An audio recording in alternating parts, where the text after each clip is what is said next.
Olá, meu nome é Isabela, eu sou acadêmica de Medicina da PUC Paraná, campus Curitiba, e eu vou apresentar o trabalho Comparação de Padrões de Comportamento Alimentar Infantil em Diferentes Enfermidades Crônicas, que foi orientado pela doutora Jacimara Gourmet. Os distúrbios alimentares pediátricos ocorrem em 25 a 45% das crianças e têm impacto significativo no crescimento, desenvolvimento e saúde geral da criança. Sua etiologia é multifatorial, porém envolve em sua maioria aspectos biológicos e comportamentais. O manejo nutricional é muito importante em determinadas doenças crônicas pediátricas, pois podem levar ao desenvolvimento de problemas comportamentais alimentares significativos. As doenças diabetes mellitus, alergias alimentares, doença renal crônica, doenças oncológicas e reumáticas são enfermidades que demandam atenção no manejo nutricional. Sabendo disso, o objetivo do nosso trabalho foi avaliar o padrão de comportamento alimentar em crianças diagnosticadas com essas doenças e, além disso, verificar entre elas qual que ocorre maior prevalência de alteração no padrão comportamental alimentar. Para isso, foi utilizado o questionário de avaliação do comportamento alimentar na pediatria, o Behavior Pediatric Feeding Assessment Scale, o BPFAS. Ele foi aplicado aos pais através da modalidade presencial e também remota. Esse questionário, ele resulta no final em 6 scores. Esses scores, quanto mais altos, indicam maior problema. Já está descrito na literatura que a pontuação de frequência total maior que 84 ou o índice de problema total maior que 9 indica uma alteração significativamente maior do que a média normativa. A análise estatística ela foi feita pelo programa computacional IBM SPSS Statistic e os valores de P menor que 0,05 indicaram significância estatística.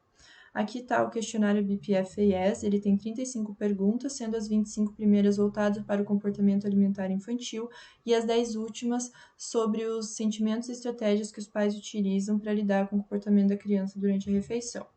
Então, o estudo incluiu 105 pacientes. A porcentagem de pacientes com pontuação de frequência total acima de 84 foi de 21,4% com doença renal crônica, 24% com doença oncológica e 30,8% com doença reumática. O resto das doenças não alcançaram esse valor de corte.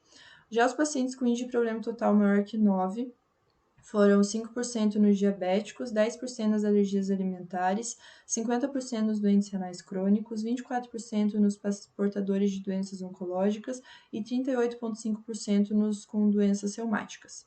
Esses valores de corte tiveram significância estatística. Aqui eu trago então a tabela com os 6 scores do BPFAS para cada doença crônica, que estão descritos em média, desvio padrão e mediana.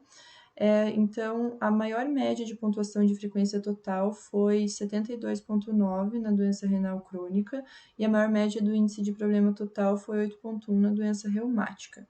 As menores médias foram 54,6 na pontuação de frequência total para diabetes mellitus e também para diabetes mellitus teve o menor índice de problema total, menor média, que foi 3,3.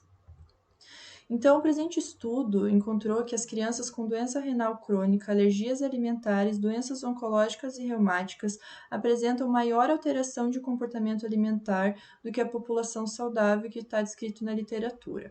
E diabetes mellitus, por sua vez, apresentou alterações comportamentais equivalentes a essa mesma população.